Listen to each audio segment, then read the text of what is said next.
Olá, tudo bem?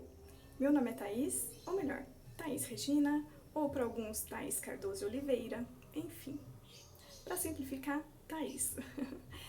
Eu sou arquiteta, sou formada pela Universidade Estadual de Londrina desde 2004, início de 2004. E desde aquela época eu me preocupo bastante com a educação. Para mim é uma grande paixão a arquitetura e a educação, porque acredito muito que a gente vai conseguir transformar esse planeta, transformar o nosso país, transformar a nossa sociedade em melhor e assim transformando a sociedade melhor, transformar também o nosso mundo em um mundo melhor para se viver, né? Aquele tão falado mundo novo que a gente tanto almeja, mas que às vezes a gente se esquece que exige da gente, né, fazer tudo isso.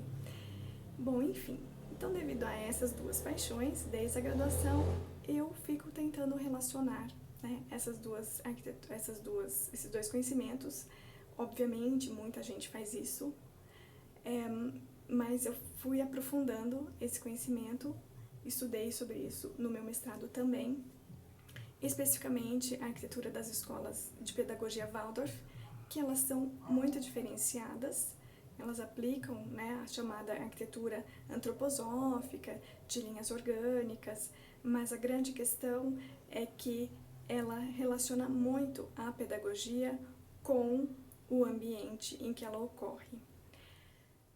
Isso realmente é muito importante, a gente ter ambientes de aprendizagem adequados à pedagogia ou ao estilo de ensino-aprendizagem que ocorre ali.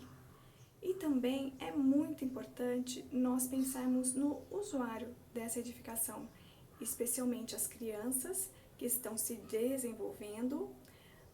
Claro que nós pensamos também em edificações, por exemplo, para ensino superior, que normalmente são jovens já formados, né, aos 17, 18 anos, praticamente o crescimento terminou, mas o crescimento emocional ainda está em formação.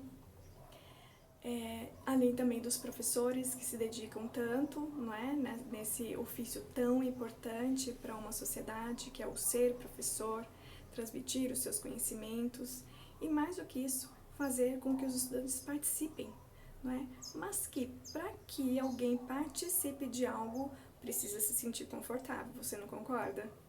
Pois é, só que muitas vezes, vamos lembrar lá, na nossa escola, desde a educação infantil, passando pelo ensino fundamental, ensino médio e depois para aqueles que chegaram ao ensino superior. Como foi isso? Né? Será que eram ambientes bacanas? Então eu me recordo que a primeira escola que eu participei, que eu frequentei quando era bem criança, aos 4 anos, para mim era um pouco assustador, era um edifício grande. Eu não me lembro ao certo como era, porque eu era bem criança, e depois eu me mudei daquela cidade, no interior de Minas Gerais, mas eu lembro que para mim era grande, era assustador, e é o que eu me lembro realmente dividia, parece que na parte superior acontecia outra coisa, e a escola era numa parte inferior, que era um terreno bastante inclinado, então tinha entrada pela rua direta e tudo, mas a edificação era grande, né? Para mim, que era pequenininha, eu ainda sou pequena, mas quando criança, então, era meio assustador. Depois, quando mudei de cidade, fui para uma outra escolinha que funcionava em uma casa. Então, ambientes pequenos, o quintal era pequeno, apesar de ter um bom quintal para brincar, com areia, né? Tinha um parquinho na área externa, um jardim, mas os ambientes internos eram menores, com um pé direito, ou seja, a altura menor, né? Então, isso me trouxe mais aconchego. Depois, para o ensino fundamental, fui para uma escola que era da época do Império ainda, e então eram grandes, assim, pés direitos bastante elevados, e aquilo novamente me assustou um pouco. Fiquei bastante apreensiva na ocasião. Eu me lembro, né, apesar de ser muito jovem, me lembro essa sensação de ficar apreensiva, né, colegas novos, ambiente novo, grande, meio assustador. E aí, depois, no ensino médio, eu fui para uma outra escola e, pasmem, tinha algumas salas minhas que eram no porão, então era muito baixo, né, pouca iluminação e ventilação natural, aí era opressor. Um era opressor porque era grande, né, para uma criança pequena. E depois, já no ensino médio, era opressor porque era baixo, fechado. Então, muitas vezes era meio claustrofóbico até. Depois ainda fiz um ano de cursinho em um lugar que era um barracão. Antigamente tinha sido uma oficina mecânica e se tornou uma escola. E então tinha só janelinhas lá no alto, não tinha iluminação natural, ainda janelas pintadas da cor institucional lá, que era pra gente não se distrair. Poxa vida. Mas eu particularmente saí de lá exausta. Ah, porque era muito conteúdo, era uma manhã inteira. Sim, também. Mas até que ponto esse ambiente também não influenciava nesse mal-estar, nesse cansaço? E então, especialmente quando entrei no mestrado, que aí eu pude aprofundar mais, ver muitos artigos, né, ver quantas pessoas se dedicam a falar, a estudar sobre isso, aí fui vendo que não, de fato, os ambientes influenciam muito. E será que quantas pessoas, quantos profissionais se preocupam em então ouvir os seus usuários? Tanto num projeto de reforma, de adaptação, quanto projetos desde a origem lá. Ah, mas a escola vai só começar, não tem nem aluno ainda. Ok, não tem aluno, mas vai ter um diretor, um proprietário, provavelmente já tem pelo menos uma pequena equipe pedagógica, né? Então, poxa, a gente não pensa em chamar essas pessoas para um processo de projeto participativo? Existe isso, você sabia?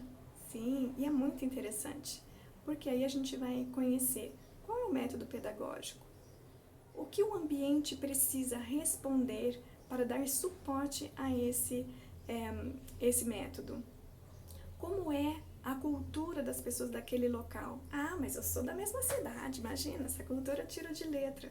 É mesmo? Mas você sabe que mesmo dentro de uma cultura maior, tem as microculturas? Como aquela comunidade se comporta, não é? Quais são os valores? Quais são os materiais, as cores, os formatos que aquela comunidade utiliza nas suas edificações? Como é que vai ser para a criança estar naquele ambiente? Então tem muita coisa para a gente pensar. Na escola ainda, além de crianças e professores, que é quem a gente mais pensa, mas tem também o pessoal da limpeza, a parte da alimentação, tem outros que são do setor administrativo. Quais são as necessidades dessas pessoas, de todas elas, de todos os setores dessa escola? É isso que nós precisamos pensar quando vamos promover, desenvolver um projeto. É muito importante que a gente consiga pensar nesse todo. Claro, muito importante nós termos sim o nosso conhecimento técnico, porque senão, né, qualquer pessoa poderia fazer um projeto ou nem sequer precisaria de um projeto, mas nós precisamos olhar o outro lado. E você, diretor, você, professor, né, você também sabe usar todos os recursos que uma edificação pode trazer para a sua escola?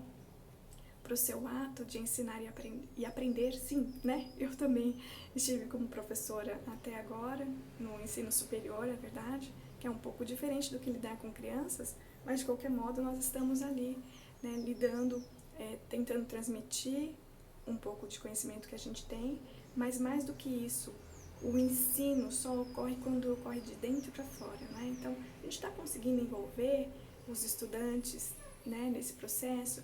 Nós estamos conseguindo tirar o melhor dos ambientes que nós temos à nossa disposição.